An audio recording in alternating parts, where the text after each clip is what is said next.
Hey friend, welcome to my channel karinealourde, where we deep dive and break down the most iconic stars in history. If you're not yet subscribed, please be sure to do so and turn your notifications on so you never miss an upload. Now let's get into this video. Today we are talking about Princess Margaret. Margaret, beginning in the 1950s, rose to fame as one of the world's most renowned socialites, renowned for her insatiable ego and rumored romantic exploits. And according to a biographer, Theo Aronzon, she once told the French poet and filmmaker Jean Cocteau, "Disobedience is my joy."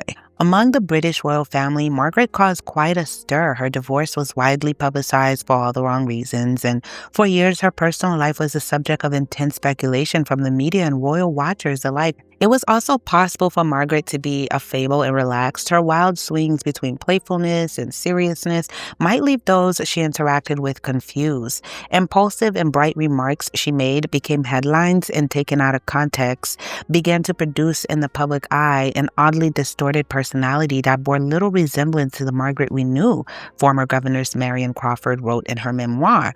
Margaret's acquaintance, Gore Vidal, the American writer, wrote, "She was far too intelligent for her station in life." She said, "It was inevitable when there are two sisters and one is the queen, who must be the source of honor and all that is good, while the others must be the focus of the most creative malice, the evil sister." End quote. Much like my Queen Elizabeth video, if you haven't seen that, check that out. It's pinned in the comments and cards and end screen. We are going to start off with some of her most dramatic scandals before we get into her biography. And then you can kind of understand as we get into her biography where all of these scandals came from and why she behaved the way that she behaved. So Princess Margaret, though beautiful, one of the most gorgeous princesses out there, she's a truly stunning woman. She was also the most controversial and most scandalous, right? Let's first start with her sex party blackmails. She used to have these parties that was insane. She had this island called Mystique, okay, where some would call it her very own, basically, Epstein Island, okay? So Princess Margaret spent nearly 30 years on the island of Mystique, which became a private sanctuary in a place where she could be whatever they wanted to be, right? She could be whatever she wanted to be, according to Time magazine. She hosted and attended lavish, often wild parties there, a stark contrast to her public life. Of course, much of Mystique's appeal was its seclusion, unlike in London, where she was under constant scrutiny. There, the princess could indulge her whims. She loved to party. There were only 15 householders, like people that own homes on the island, and each one would take turn to host a drinks bash every evening. Workers that were on the island would recall a lot of the parties that would be going on where Princess Margaret was truly, truly wild, where she'd have men without any clothes on, women as well without any clothes on, and the men would be balancing drinks on their erected situations, PG-13 for you guys. And she would, even her lady in waiting and her staff, they would indulge in what was happening, and whoever she wanted that night, she would just have, and they would pour in people, bring people into the island for those type of situations.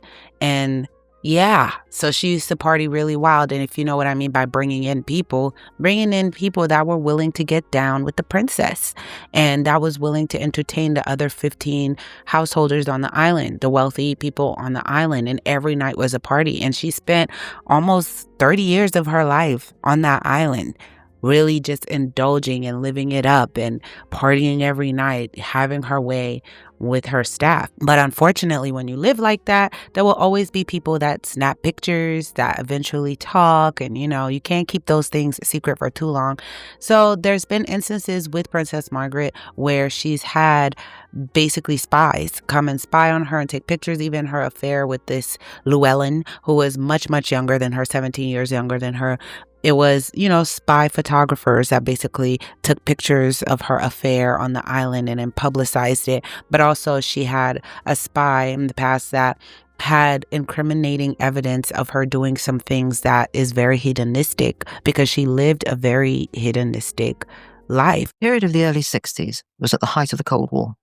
London was very much the spy capital of the world. The net was cast by a Russian called Ivanov, the spy at the heart of the Profumo and Christine Keeler scandals that rocked the Tory government in the early 60s. GRU spy for Russia would spy on the royal family. He didn't have far to look in Margaret's case. It was Stephen Ward, society osteopath and sometime pimp, who introduced Ivanov into the royal circle. Ward became famous for his wild weekend orgies, which involved many celebrities and members of the royal family. He supplied many young girls who he chose to call popsies, and anything went at these parties. Any form of sexual deviancy was accepted. Ward collected photographs of these parties, but mysteriously died of a barbiturate overdose only hours after he'd threatened to publish the pictures and name names. Ivanov told me in Moscow, some years later, that they had material which was devastating for the royal family. None of that information has yet been revealed. Yet it's there, in those files. The real dynamite is still sitting in Moscow. Yeah, aside from that, with the blackmail of her doing all these things, people that would try to expose whatever was going on with the royal family, as you guys see my Queen Elizabeth video, or with Princess Margaret, apparently these people would come up missing or dead, you know? And it was kind of interesting because all the evidence that they had, most of them would not come to light, but people knew it was there. But there was always people watching. But Princess Margaret was known to live a very spoiled, hedonistic life. And she loved to party to excess.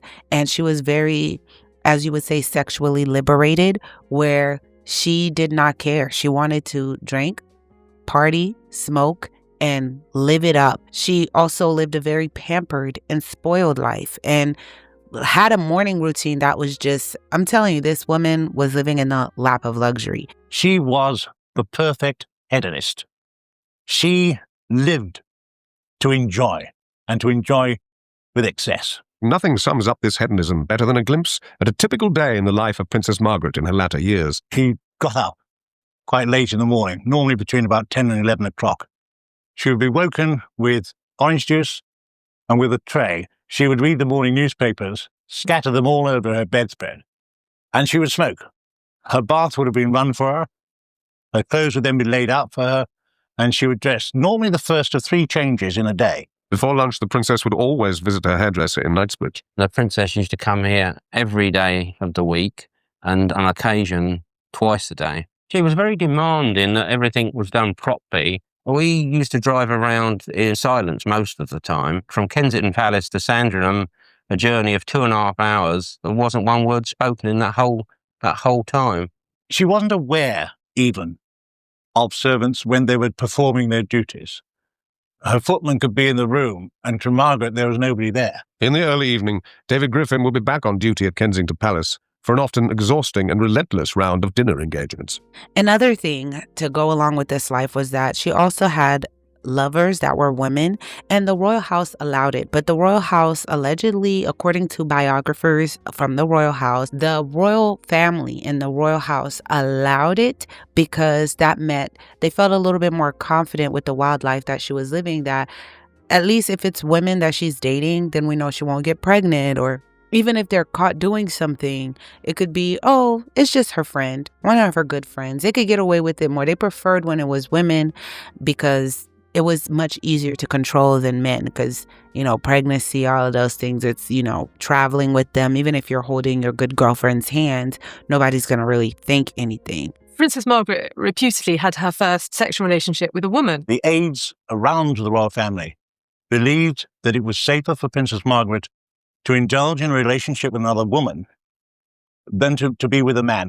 It has been suggested that this was, in fact, a tried and tested way of putting her into a safe channel, somewhere where you weren't going to get pregnant, it wasn't going to get out, it wasn't going to be embarrassing that you were consulting with playboys. It would be very underground. There were women, according to those biographers, royal biographers, there were women that actually confirmed that they were in relationships with the princess. And even in her town of Mystique, there were people that confirmed that, yeah, she would do whatever. When she get a couple drinks, substance, all those things going, she lived her life.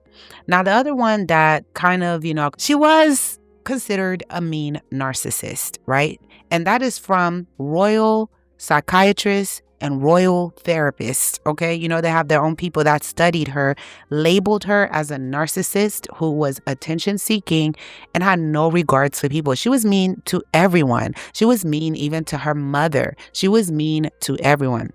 In his book, Princess Margaret, a biography, royal expert Theo Aronson described an incident that led to tensions between Margaret and Judy Garland at a party at the Beverly Hills Hotel. So Her Royal Highness sent a message across the room to Judy Garland in a very authoritative way saying, "I want to hear you sing." And Judy Garland was like, no, who's she talking to? Tell her I'll sing if she christens a ship first.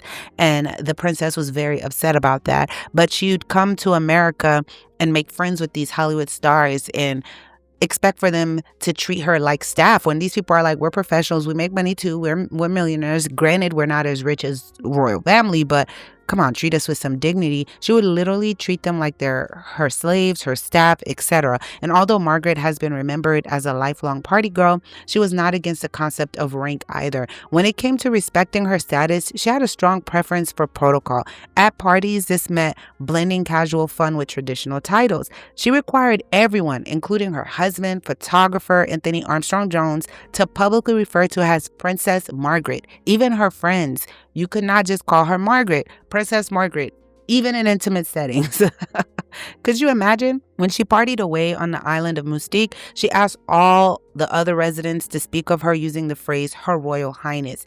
Even on nights out while they're partying loose and you thinking, okay, I'm comfortable, I'm touching up on the princess or whatever, according to these biographers, she still want you to respect her even in that process. According to some sources, Margaret would ruin the fun if anyone forgot to use her title. As some members of her inner circle told El País, the princess could be very wild and unrestrained, and she could be very difficult. She liked to be spoiled and taken care of. If she felt well cared for, she was fun. If she didn't feel sufficiently well respected, the good times could apparently come to an end. Clinical psychologist Oliver James, who's analysed Princess Margaret's life, believes alcohol and tobacco were effectively drugs of solace for a tortured princess. This was a terribly insecure woman who felt worthless, who felt desperate to be admired, and did not feel admired. To a normal shrink, Princess Margaret's diagnosis, if she came into this room now and sat down and I talked to her for a bit, would be that she was a narcissistic personality disorder. To any TV presenter you can think of. Somebody who's got to be the centre of attention, who tends to be willful,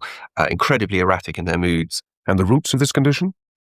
Oliver James traces it back to deep inferiority, instilled from childhood. And she always felt that she was the second best person in the family. Narcissists are just living in their own little world, people like Margaret. And, they have as their dictum, I am perfect. And she would say, do you know who you're speaking to?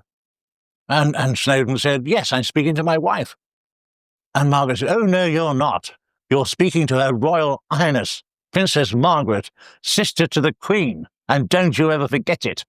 This was the nature of Princess Margaret, even to her husband. And Margaret often was humiliating and rude to her mother as well. Sometimes she would come in and find the Queen Mother watching the racing. She didn't like that or thought it was boring. She would just simply pick up the remote and change channels. She did love her deeply, but was difficult with her. She didn't really know what to do with herself. If everything is done for you, you get up after breakfast, what do you do till lunchtime? Sometimes she could be very difficult with the household staff. In Clarence's house, the staff, I think she thought of them as her mother's staff, not hers. Sometimes she was so rude, it was staggering. She would say exactly what she thought. She was sitting once next to Twiggy, the model Twiggy, and she ignored her for about 2 hours and then turned to her and said, oh, who are you? And she said, oh, my name's Leslie, ma'am, but most people know me as Twiggy. And she turned and said, oh, how unfortunate. She criticised Elizabeth Taylor for the size of her ring, which she said was very vulgar. And she upset Grace Kelly by telling her she really didn't look like a movie star. And of course, Grace Kelly replied, I wasn't born as a movie star. Yeah, and she treated her staff very bad. Her driver said they would drive for hours at a time and she wouldn't talk to them. She wouldn't notice if a staff was working to say hi to them. She was just not a pleasant person to nobody at all. And the next is her jealousy of Princess Diana and Fergie. And this one is interesting because her being upset with them, quote unquote, how she justified her jealousy was that, oh, they're embarrassing the royal family. They are not acting proper because Diana went and did an interview and put out Prince Charles and was like, oh, the affair with Camilla. And she thought that was so outrageous that she did that. And the same with Fergie was caught having an affair. But the hypocrisy in that is as you will see later on in the video with her, she was caught having affairs, adulterous affairs as well. And she was basically ruining the reputation of the royal family with all of her antics, as you will see in this video. So everyone was like, isn't it rich that you are saying this about them? But the whole time it was just, she was very jealous, according to biographers again, because the attention was no longer on her. And now I'm getting older, and here's this new, young, beautiful, fresh Diana, who people actually like because they didn't like me. Diana was basically getting away. She could get away with anything because Diana, the opposite of Princess Margaret, nice to staff. She spoke to drivers. She spoke to the chefs. She was normal. She was warm. She was affectionate. I did a video on Princess Diana as well. Check that out. Everyone loved her, from her drivers to her staff to her own family that was around her, her children, except for the royal family that were cold and aloof and all of that. So Princess Margaret was really irked by that and was really irritated because the press also loved Diana at that time, where they were not willing to trash or tarnish Diana's name, you know, but Princess Margaret got trashed and tarnished all the time. So that affected her. And because Fergie was also warm and inviting and nice to staff and not what people were used to from royals, because really from royals, the royals would look down at them. I'm better than you. Don't touch me. I can't shake your hands, as we showed in our Queen Elizabeth video. She didn't want to shake the hands with commoners or want commoners to touch her.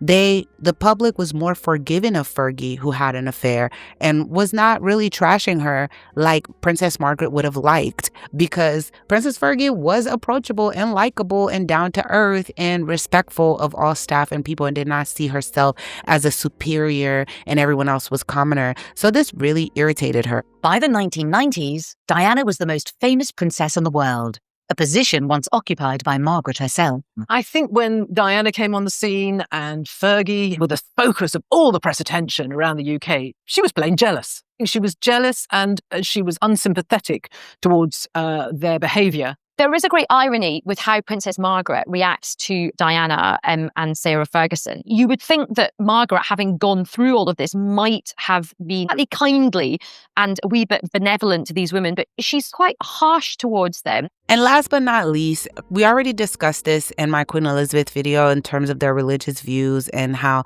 the royal family is kind of considered as a beacon of the faith, and they're not Christian, but a lot of people believe they are. We showed you how Queen Elizabeth was a druid, her initiation ceremony and all of that. Those are all in that video. So I'm not going to go through all of that again on this channel and the ties that the royal family has. But for Princess Margaret was considered, you know, by the British public as a Christian, a believer, but you know, behind the scenes, she had very esoteric beliefs, and she had beliefs that were less biblical than some would be comfortable with, that believe that the family is a pillar of the faith. And she indulged in activities that were ritualistic, you know, in terms of, especially when these wild parties would happen and a lot of these situations would happen. And she involved herself with a lot of aristocrats, etc. She had her own, you would call, society that was called the Margaret Set, if you guys haven't heard of that. But it was called the Margaret Set because they were like a secret group that she created of people that were aristocrats, that were politicians, that were Hollywood stars, and that was the creme de la creme: artists, singers, painters, inventors, engineers, scholars, basically, that she would have in her set, and they would all party together, commune together, eat together. So you would consider that like her own little secret society, but they just had a lot of hedonistic practices. And if you don't know what hedonism is, or having hedonistic practices, is basically just being wild, drinking, partying, and just going crazy, basically. So I would say, hey, judge them by their fruits. This was the kind of life that she lived. And the Queen had a lot of trouble trying to keep all of Princess Margaret's scandals under wraps, as you're going to see as we get further into this video. She really had her work cut out for her, because Margaret did not care, not 1 ounce, and she just wanted to be free. She was always going to do what she wanted to do. Let's get into her biography now, the fun part. Now we're going to get into her fashion, and then we're going to get into her childhood and her tragic life in the palace, actually just fighting for freedom. So let's get into her fashion. There is no doubt that Princess Margaret was a style icon icon in her own time, the Margaret look became shorthand for her style. Dubbed a royal rebel, the princess adopted mod accessories like colorful headscarves and glamorous sunglasses, in contrast to her sister's prim and timeless style.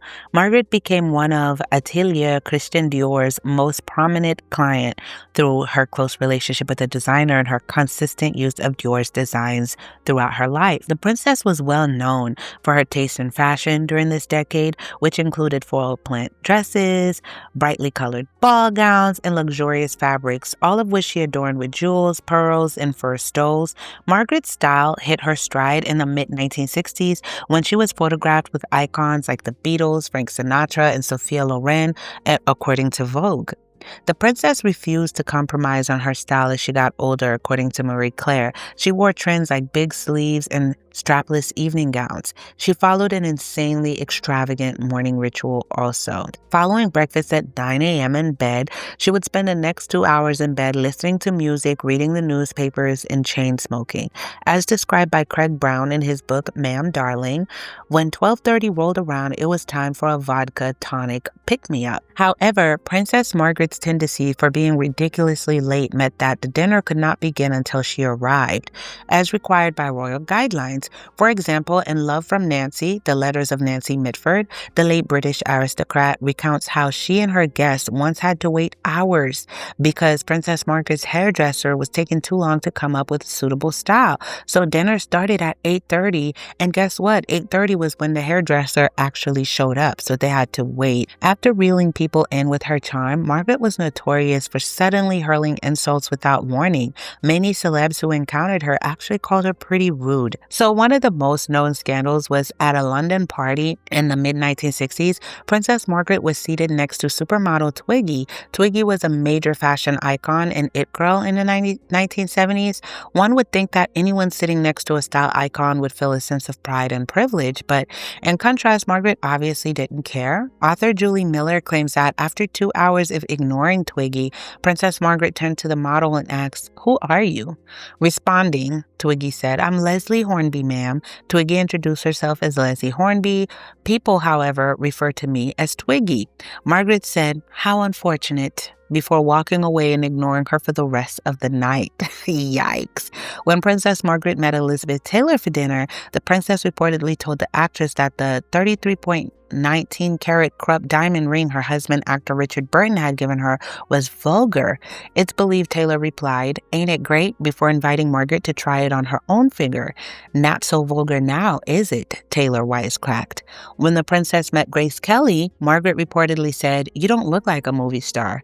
And Grace Kelly said, "Well, I wasn't born a movie star." Helena Bonham Carter, who played the princess in the Netflix series The Crown, said that the princess' short temper and obsession with rank were attempts to control what she could. She didn't have much control of her life, so this was kind of a way. I know it's not much of an excuse. You guys will see where the anger came from. When asked about her lack of agency, the actress said, "If you have very little control in your life, you often end up controlling what little you can," end quote. I agree. Now let's get into her childhood. Princess Margaret was born on the 21st of August in 1930 at Glamis Castle in Scotland and was affectionately known as Margot within the royal family. By the time Margaret was born, she was fourth in line to the British throne. Her father's parents were King George V and Queen Mary, and her father was the Duke of York. Her father's parents were the 14th Earl and Countess of Strathmore and Kinghorn, making her mother the Duchess of York, and later Queen Elizabeth, the Queen Mother. The public saw the Yorks as a perfect family, but untrue rumors that Margaret was deaf and mute lingered until her first major public appearance at her Uncle Prince George's wedding in 1934. So in the media, they rarely had her talk. People just thought she maybe couldn't talk or couldn't even hear. Marion Crawford, a Scottish woman, was in charge of educating Margaret and her sister Elizabeth. Margaret's mother was mostly in charge of her education. Randolph Churchill said that Margaret's mother never tried to raise her daughters to be more than well-mannered young ladies, end quote. Particularly in her later years, Margaret harbored bitterness towards her mother for not providing her with a better education. While J.M. Barrie, author of Peter Pan, read Peter Pan stories to the sisters as children, Margaret's mother told a friend that she regretted that her daughters did not go to school like other children. This may have been done at the insistence of King George V. The first Buckingham Palace brownie pack was founded in 1937, and Margaret Margaret was a member of that group. She also joined the Girl Guides and the Sea Rangers. From 1965 until her death in 2002, she led Girl Guiding in the United Kingdom as president. Margaret and her sister spent the first few months of the war in Birkhall on the Balmoral Castle estate. They stayed there until Christmas 1939, when the temperature dropped so low that the water in the mason jars next to their beds froze solid. After celebrating Christmas at Sandringham House, the royal family relocated to Windsor Castle outside of London, where they remained for the duration of the war. Margaret, unlike other members of the royal family, was not expected to perform any public or official duties during the war. She honed her vocal and piano abilities by performing show tunes from stage musicals. Her peers thought her parents, particularly her father, spoiled her by allowing her to take chances not usually permitted, such as staying up late for dinner at the age of 13. Marion Crawford, a former royal governess, published A Little Princesses, an unauthorized biography of Elizabeth and Margaret's childhood years, in which she described Margaret's lighthearted fun and frolics and her amusing and outrageous antics in 1950. Crawford despaired at the attention Margaret was getting, writing to the girl's friends, "Could you this year only ask Princess Elizabeth to your party? Princess Margaret does draw all the attention, and Princess Elizabeth lets her do that," end quote. Elizabeth, however, did not mind this and commented, "Oh, it's so much easier when Margaret's there. Everybody laughs at what Margaret says," end quote. King George describes Elizabeth as his pride and Margaret as his joy. Margaret was born into a family who had not even been destined to one day wear the crown. In 1930, the Duke of York, the second in line to the throne, welcomed Margaret into the world. You can understand why they didn't go to regular schools. They were each other's best friend. The youngest is always spoilt, and there's no question that Margaret wasn't spoilt by her mum and dad. She was her father's favourite. He once said, "Elizabeth is my pride, but Margaret is my joy." He had a temper that could flare up without any warning. Princess Margaret was somebody who could dispel those gnashes. But the cosy, family-orientated world of the Duke and Duchess of York was turned on its head in 1936 when Edward VIII abdicated. Margaret's father became King George VI. Her older sister, Elizabeth, was, of course, the heir to the throne. And I must say, doing Margaret's story, I have a lot more sympathy for Queen Elizabeth and how she was brought up. She had to be there was a lot more pressure on her, okay? Let's just say that. She didn't have half of the pressure that Margaret had. Press began following unconventional Margaret's social life and notoriety for joie de vivre and wit around the time of Princess Elizabeth's wedding in November 1947. Margaret, who is known for her vivid blue eyes and 18-inch waist, frequently spent time in the company of young nobles and members of the elite such as Sharman Douglas, the daughter of American Ambassador Louis William Douglas. Margaret and her circle of friends, known as the Margaret Set, were regulars in the press because of Margaret's fame as a stunning beauty with impeccable taste in fashion and accessories. As she approached her late 20s, the press shifted from speculating on who she might marry to insinuating she would continue to stay a spinster. During Margaret's 21st birthday party at Balmoral in August 1951, the press was disappointed to only photograph her with Townsend, a safe companion as Elizabeth's duties increased. After her father's lung cancer surgery, Margaret was named one of the king's counselors of state. Her father died in February 1952 and her sister became queen. Margaret was very sad when her father passed away. She was given sleeping pills to help her. She wrote about her father saying, "He was such a wonderful person, the heart and center of our happy family," end quote. And she sometimes went to church twice a day during that time. Now let's get into a little scandal with her and Townsend. Because of the dire need for palace help during the war, the king proposed hiring highly skilled men from the military rather than just nobles. On his first day at Buckingham Palace in 1944, the princesses were told a handsome war hero had arrived. They met Townsend, the new equerry. Elizabeth, then 13 years old, is said to have told her sister, "Bad luck, he's married." He was 30 years old at the time, and Elizabeth is older. So if Elizabeth was 13, then how old was her sister during that time? And this man was 30, right? Okay, just think on that. So the king reportedly saw the cool and collected combat veteran as the son he never had, and both he and the queen mother grew very fond of Townsend. It is said that he witnessed a gentleman reluctantly comply with the princess's order to carry her up the palace palace stairs after a party, so he may have known about his daughter's puppy love with an untitled and unwealthy Townsend. This is how he described her, Townsend, right? She was a girl of unusual, intense beauty, confined as it was in her short, slender figure and centered about large eyes, generous, sensitive lips, and a complexion as smooth as a peach, Group Captain Townsend wrote in his memoir. But what ultimately made Princess Margaret so attractive and lovable was that behind the dazzling facade, the apparent self-assuredness, you could find, if you looked for it, a rare softness and sincerity, end quote. Townsend was so frequently seen with Margaret that he was ignored as a potential love interest by tabloids. It's unknown when their relationship started. The princess reportedly told her friends that she and Townsend fell in love while horseback riding in South Africa during their 1947 tour.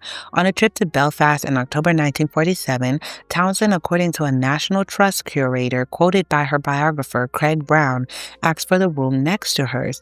They attended Queen Juliana of the Netherlands' inauguration in November 1948. Townsend later admitted that there was a romantic interest between them at this point, but neither of them ever addressed it to the other. He learned his wife was having an extramarital affair, how convenient, which ended soon after. Stories about their friendship then faded until late 1950 when it appears to have reignited. People in Britain didn't talk much about the Townsend divorce in November, but people in other countries did. After the divorce was finalized in December 1952, however, rumors started to spread about him and Margaret. The divorce and their shared grief over the death of the king in February 1952 may have helped them get closer in the privacy of Clarence House, where the princess had her own apartment. He was 15 years older than her and already had 2 kids from a previous relationship, guys. The Royal Marriages Act of 1972 said that her sister, the Queen, had to agree, so Margaret told her. The Church of England would not let divorced people get married again. The proposed marriage led to a political crisis, which was known to the public. Prince Philip was said to be the most against Townsend in the royal family. Margaret's mother and sister wanted her to be happy, but they could not support the marriage. Besides Townsend's divorce, there were 2 other big problems: money and the Constitution. Margaret didn't have as much money as her sister, so she would need the 6,000 euros annual civil list allowance and the 15,000 euros extra allowance that Parliament gave her if she found a good husband. She didn't mind being taken out of the line of succession to the throne because it was unlikely that the Queen or any of her children would die. However, getting Parliament's approval for the marriage would be hard and uncertain. The Queen told the couple to wait until Margaret turned 25 in 1955 because after the age of 25, they wouldn't need approval, This way, the Queen wouldn't have to say in public that she didn't like her sister's marriage. Margaret was told by the church that if she married a divorced man, she would not be able to take communion. In the spring of that year, Townsend finally opened up to the media saying, "I am sick of being made to hide in my apartment like a thief," but adding that the question of whether he could marry involves more people than myself. His rumored optimism regarding the end of his exile from Margaret, the strength of their love, and the public's apparent willingness to accept their marriage in Britain led to this conclusion. Threats to Townsend's life were reported to the Belgian government, who afterward dispatched a bodyguard and police guard to his apartment. The British government, however, remained silent. A Daily Express editorial published on May 29th demanded confirmation or denial of the rumors from Buckingham Palace, claiming that the public was more interested in the couple than in the recent 1955 United Kingdom general election. Margaret turned 25 on August 21st, 1955, and the press reported that this was the day she was finally free to marry. They also said to expect an announcement regarding Townsend any day now. In spite of the fact that they were never seen together in public during this time, it was widely assumed that they were engaged. The world's population waited in anticipation in the streets around Clarence House, and millions of people read the latest news and rumors on the front pages of the newspapers every day. It was reported by Townsend that "we felt mute and numbed at the center of this maelstrom," end quote. The Queen was also tired of the media attention. Besides his income from the raft, Townsend had no skills or abilities that would have helped him find gainful employment other than his writing. In his autobiography, he reflected on his failed proposal to the princess, saying, "She could have married me only if she had been prepared to give up everything, her position, her prestige, her privy purse. I simply hadn't the weight. I knew it," end quote. On October 31st, 1955, Margaret issued a statement saying, "I would like it to be known that I have decided not to marry Group Captain Peter Townsend. I have been aware that subject to my renouncing my rights of succession, it might have been possible for me to contract a civil marriage, but mindful of that church teachings that Christian marriage is indissoluble and conscious of my duty to the Commonwealth, I have resolved to put these considerations before others. I have reached this decision entirely alone, and in doing so I have been strengthened by the unfailing support and devotion of Group Captain Townsend."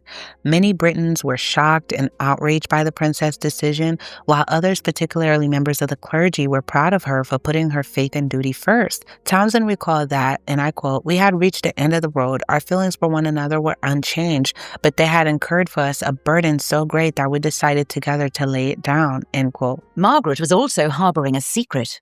She was romantically involved with a man 15 years her senior, as a divorcee at a time when the Church of England did not approve of divorce. You don't need to be a genius to see that what she was lacking in her life was a father figure.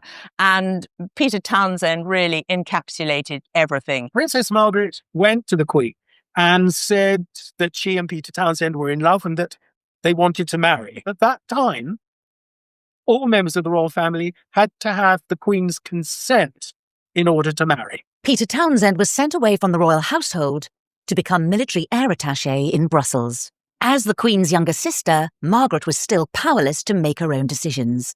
Margaret had lost her father, and now she was losing her lover. She wouldn't see him for the next 2 years. She cited her commitment to the Christian faith as the reason why she could not accept Townsend's proposal. After Margaret broke up with Peter Townsend, her life really enters a bit of a vacuum. She has terrible tantrums. She gets very cross. She shuts herself up in her bedroom. She's quite difficult. She was told by the Queen, if you want to marry Peter Townsend, you can. But you must give up your title. You must give up the £6,000 a year civil list payment. It's amazing how many people still believe that Peter Townsend was a great love of Princess Margaret's life. And that is nonsense. Now, if this woman was truly in love with Peter Townsend, she would have given everything up. And of course, if she'd married Townsend, that would have been the end of her occupying this superior position. And within 3 months of renouncing Peter Townsend, she was unofficially engaged to a playboy called Billy Wallace.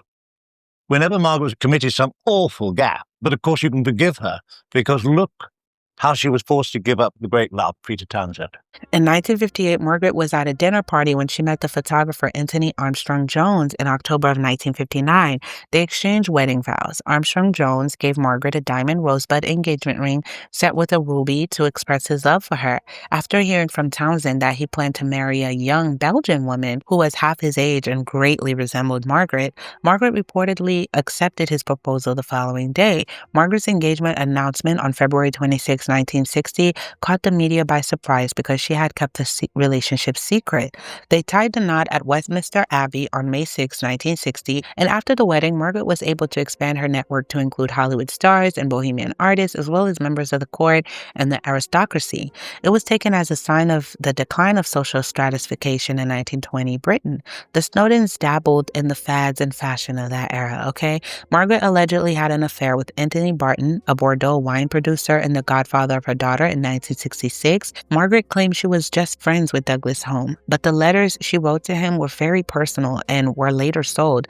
Douglas Home committed the S-word, took his own life 18 months after his breakup with Margaret, revealing his depressive state. The Snowdens were emotionally distant by the 1970s, and by the early 1970s, the couple were so at odds that Lord Snowden would hide abusive messages and Margaret's belongings.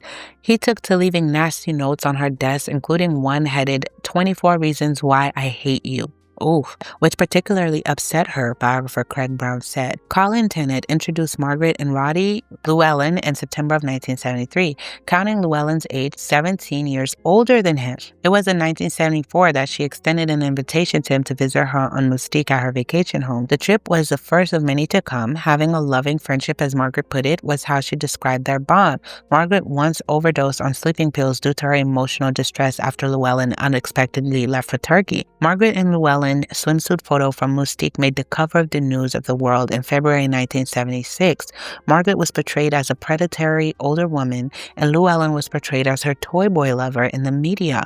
On March 19, 1976, the Snowdens made it public that their marriage was over. Some elected officials have proposed removing Margaret from the population register. Members of Parliament from the Labour Party slammed her as a royal parasite and a floozy. Their divorce decree, Nisi, was signed on May 24, 1978. Margaret fell ill in the same month and was diagnosed with gastroenteritis and alcohol hepatitis. Warwick, however, insisted that Margaret had never been an alcoholic. Snowden's divorce from Clem was finalized on July 11, 1978. Before long, unknown to both the public and the princess's inner circle, Margaret and Tony started a clandestine relationship. In February 1960, the palace announced Margaret's engagement to Tony. Some people were thrilled for them, others were horrified. How could the late king's daughter marry a photographer? How could she marry someone who worked for a living? I mean, this was unheard of. Keeping with her defiance of convention, Margaret's choice of husband seemed unlike any other royal spouse. Tony was the first person without a title, otherwise known as a commoner, to marry into the royals for 400 years. Tony was a man with a huge sex drive. I mean, a libido like no one else's, I think. One woman would never have been enough. I think Tony was bisexual. Somebody once said to me, if it's got socks on, he'll jump on it. Tony's colourful love life even drew in best friend Jeremy Fry and his wife Camilla. Jeremy Fry's wife had been a girlfriend of Tony's. He loved them both and used to go and stay there a lot. And I suppose the best way I can put it was that it was a bit of a free-for-all. With the wedding day set for May 6, 1960, plans took shape. But there was soon a scandal over Tony's choice of best man, his old friend from Eton, Jeremy Fry. Jeremy Fry had been embroiled in a homosexual act in 1952 and been fined. Homosexuality was frowned upon. It was also against the law. The wedding took place in Westminster Abbey with 2,000 guests. Many commentators, Tony's status as a commoner embodied the sweeping social changes happening across Britain at this time. In many ways, Margaret's marriage was a great leveller. It showed people that, yes, a member of the royal family can marry a regular person just like you or me. They both realised quite quickly that they had fiery tempers. They played hard, but they fought hard as well. In the years before their relationship began, Tony had been known for indulging in multiple non-exclusive relationships. And when he married Margaret, many of these continued. He didn't want sex just with one woman or one princess. He wanted sex with a lot of ladies at the same time. During the engagement, he conceived a child by the wife of his best friend, Jeremy Fry. That child was born while he and Margaret were on honeymoon. If there was a competition to find the most promiscuous man in England, he would be up there in the first division. Tony Armstrong-Jones was very attractive to both sexes. I mean, there are endless rumours about the men. Most extraordinary thing about their numerous affairs with other people was that they threw these affairs in each other's faces. He retaliated famously with the nephew of the Prime Minister Alec Douglas Hume. Princess Margaret said to her husband, well, I slept with, and she mentioned a male friend of her husband's, and he shot back immediately, well, I slept with him as well. As with Tony's affairs, rumours of Margaret's liaisons were whispered throughout royal circles.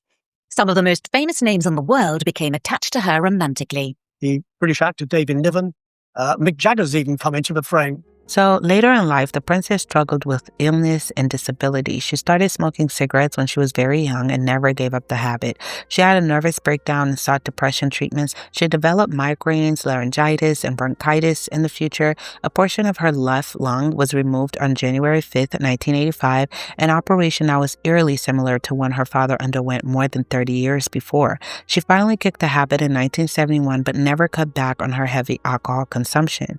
She was hospitalized in January of 1993 due to pneumonia, and on February 23, 1998, she had a minor stroke at her Mystique vacation home after sustaining severe scalds to her feet in a bathroom accident early the following year. The princess was limited in her ability to walk and at the time had to use a wheelchair. She had another stroke on January 10, 2001, which left her unable to eat and unable to swallow, leading to her hospitalization. After suffering multiple strokes in March 2001, she was left partially blind and paralyzed traumatized on her left side. Margaret's final public appearances were in August 2001 at her mother's 101st birthday celebration, and in December 2001 at her Aunt Princess Alice, Duchess of Gloucester's 100th birthday celebration. The whole nation, I think, was shocked when they saw her at her mother's birthday, looking older than her mother, senile, shaking, not aware of what was going on around her, had to be told what was happening by a footman standing behind the wheelchair. It was the 50th anniversary of her father's death when Princess Margaret passed away at the King Edward VII's Hospital in London on 9th February 2002. The day before, she had suffered another stroke, which was followed by cardiac problems. In a television interview, the Prince of Wales remembered his aunt. Several foreign leaders and members of parliament from the United Kingdom have also expressed their sorrow. Upon her passing, family and friends gathered at St. Mary Magdalene's Church in Glamis Castle for private memorial services. Margaret was described by her cousin, Lady Elizabeth Shirley, as somebody who had a wonderful capacity for giving a lot of people pleasure, and she was making a very, very, very good and loyal friend. Another cousin, Lord Lichfield, said that Margaret was pretty sad towards the end of her life because it was a life unfulfilled. At the funeral, Elizabeth, known for her stoicism through war and tragedy, wiped tears from her face with a handkerchief. It was one of the few times the Queen ever cried in public. Margaret was possibly referred to as Elizabeth's evil twin or alter ego, but in reality, she was just another useless female cog in a golden machine. She wasted her life chasing after men she could never have, or worse, men who betrayed her when she finally found them.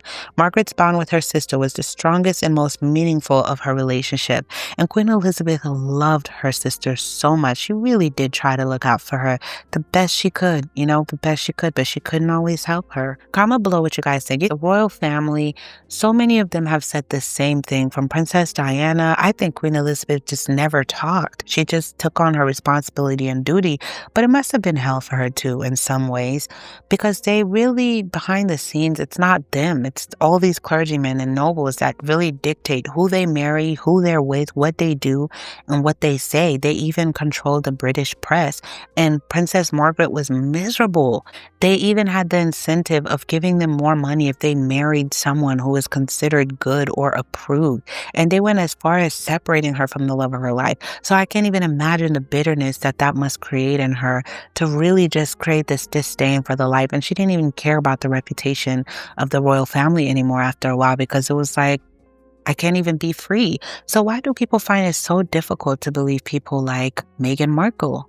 I want you guys to comment that below. If Princess Diana said the same thing, that Princess Margaret lived through the same thing, it was documented, why are so many people not believing? We even had Fergie, the Prince Edward's wife, who spoke the same. So many ex-royals who walked away from it all said the same thing. And I kind of just feel bad for them. What a tough life, man. Not to have any control over your life at all. At all. Must be very, very tough. Comment below your thoughts. This is all I have for this video. Comment who else would you guys like to see next. Don't forget to check out my royal playlist, my Princess Diana video, Queen Elizabeth, Grace, and comment below who else would you guys like for me to break down. I love you guys so much. Thank you for tuning in. Until next time.